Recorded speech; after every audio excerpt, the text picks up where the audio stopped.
Painted painless learning. નમસ્કાર મિત્રો, આપણે કરીએ છીએ સ્વાધ્યાય 6.2 પ્રશ્ન નંબર 5. પ્રશ્ન નંબર 5માં આપણને શું કીધું છે કે આકૃતિ 6.20માં DE સમાંતર OQ અને DF સમાંતર OR સાબિત કરો કે EF સમાંતર QR. બહુ ઇઝી છે, કાંઈ અઘરું નથી મિત્રો. આપણને અહીંયા દાખલામાં આપણે અહીંયા જોઈ શકીએ છીએ કે આપણને શું કીધું, DE સમાંતર OQ. તો જો બેટા DE અહીંયા છે, રાઈટ, અને OQ અહીંયા છે. તો હવે આપણે અહીંયા ત્રિકોણ લેવાનો છે. કયો ત્રિકોણ લેશું? PQO. કયો ત્રિકોણ લેશું બેટા? PQO, right. તો આપણને બધાને ખબર છે સપ્રમાણતાનું સૂત્ર, અડધું અડધું અડધું અડધું, બીજું કાંઈ નવું આમાં કરવાનું નથી. તમારા મિત્રો ધ્યાન રાખો, આપણે અહીંયા પહેલાં લખીશું. શું લખીશું? કે અહીં DE સમાંતર OQ આપેલ છે, તેથી આપણે નીચે લખીએ. તેથી જો ધ્યાન રાખો, તો અહીંયા આપણે અડધું એટલે પહેલું અડધું કયું થશે? P થી લઈને E સુધી, એટલે લખું PE છેદમાં E થી લઈને ક્યાં સુધી બેટા? Q સુધી. ઓકે, એટલે EQ બરાબર. હવે આ બાજુ જોવાનું, બરાબર. ત્રિકોણ આપણે કયો લીધો છે? POQ. તો અહીંયા હું લખું છું તેથી ત્રિકોણ POQ માટે, એટલે તમને ખ્યાલ આવે POQ માટે. ઓકે બેટા, હવે આપણે આ ઊભી લાઈન લેવાની. તો P થી લઈને ક્યાં સુધી? D સુધી, એટલે હું અહીંયા લખું છું PD. અને છેદમાં D થી લઈને ક્યાં સુધી? O સુધી, એટલે DO. વેઇટ સ્કીપ નહીં કરતા, તમારા ફાયદાની વાત છે. ધોરણ 10 ની અંદર આવ્યા છો, બોર્ડની પરીક્ષા આપવાની છે, જોરદાર રિઝલ્ટ લાવવું છે, તો પેન્ટેડ એપ્લિકેશન ડાઉનલોડ કરો અને ચેમ્પિયન બેચ લોન્ચ થઈ ગઈ છે. ચેમ્પિયન વિદ્યાર્થી સાથે ભળી જાઓ. આ લાઈવ લેક્ચરની અંદર ગણિત, વિજ્ઞાન, સમાજ, ઇંગ્લિશ, ગુજરાતી બધુંય ભણાવીએ છીએ. અનમ્યુટ કરીને ઘરેથી બોલીને ડાઉટ પૂછી શકો અમારા લાઈવ લેક્ચરમાં. અને તમારે ટ્રાય કરવી છે, ખાલી 300 રૂપિયા આપીને મહિનો દિવસ ટ્રાય કરો ને પછી મજા આવે તો આગળ જોડાવો. તમે એમ કહો સાહેબ તમારું રિઝલ્ટ આ છે, મારી પાછળ રિઝલ્ટના ફોટા જોઈ લો અમારા ટોપર્સ, અને તમે ચેમ્પિયન બનવા માંગતા હો, ચેમ્પિયન બેચ સાથે જોડાઓ. Good bye.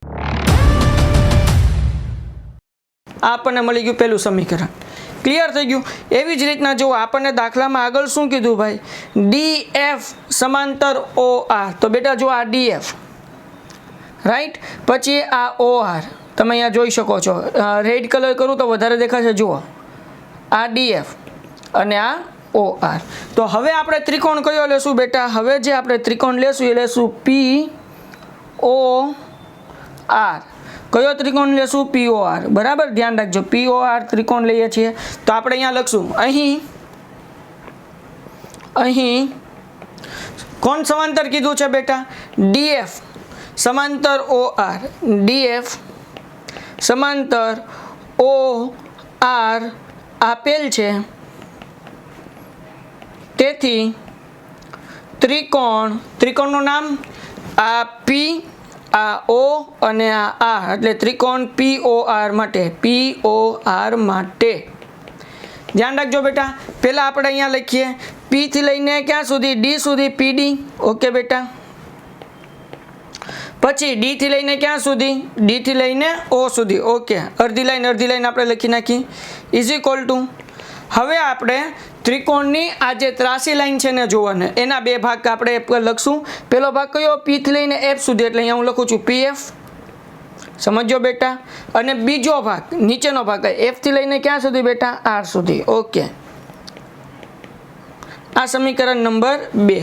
તો અહીંયા જુઓ, આ બંને સમીકરણમાં PD અને DO સમાન છે, તો એ બે શું થશે? નીકળી જશે. તો આપણે અહીંયા લખીએ સમીકરણ 1 અને 2 પરથી શું સાબિત થાય છે કે PE છેદમાં EQ બરાબર, આપણે હવે આવડું આ લખવાનું, PF છેદમાં FR. રાઈટ. તો હવે બેટા તમને ત્રિકોણની અંદર જ્યારે અડધો ભાગ એટલે કે PE અને EQ મળે, બીજી બાજુ PF અને FR મળે, તો આ ક્યારે શક્ય બને, ક્યારે સમાંતર મળે? તો કે જ્યારે EF અને QR સમાંતર હોય તો આપણને આ મળે. હવે મારા મિત્રો ધ્યાન રાખો બેટા, ખૂબ અગત્યનું સ્ટેપ છે. અહીંયા લગી આપણે અત્યાર સુધી બધા દાખલામાં સાબિત કરતા હતા. પાંચમા દાખલામાં નવું શું છે મિત્રો? તો કે આપણને આ જે છે અડધો ભાગ એટલે કે PE અને EQ અને ત્રિકોણની આ બાજુનો અડધો ભાગ એટલે કે આ PF અને એફ આર આ બરાબર મળે, બંનેનો જવાબ સરખો મળે, એનો મતલબ શું થાય કે આ જે ત્રિકોણ છે એના સમપ્રમાણતાનો નિયમ લાગુ પડે, થેલ્સનો પ્રમેય લાગુ પડે, બરાબર ને? અને થેલ્સના પ્રમેયની અંદર આપણે શીખ્યા કે ક્યારે આપણને આવું સૂત્ર મળે, અડધો ભાગ અડધો ભાગ અડધો ભાગ અડધો ભાગ. આ ક્યારે શક્ય બને? તો કે જ્યારે બે લાઈન સમાંતર હોય. તો જો અહીંયા બે લાઈન કઈ સમાંતર છે, ધ્યાનથી સમજજો બેટા. આ પેલી લાઈન છે EF, આ બીજી લાઈન છે QR. સમજાય છે? કઈ પેલી લાઈન છે? EF. અહીંયા હું ઉપર F લખું કારણ કે F ભૂંસાઈ ગયો હતો, અને અહીંયા QR. તો આ બે લાઈન સમાંતર છે, તો એ સાબિત થઈ ગયું. પણ અહીંયા સ્ટેટમેન્ટ લખવું પડશે, આપણે સેન્ટેન્સ લખવું પડશે. ધ્યાન રાખો બેટા. અહીં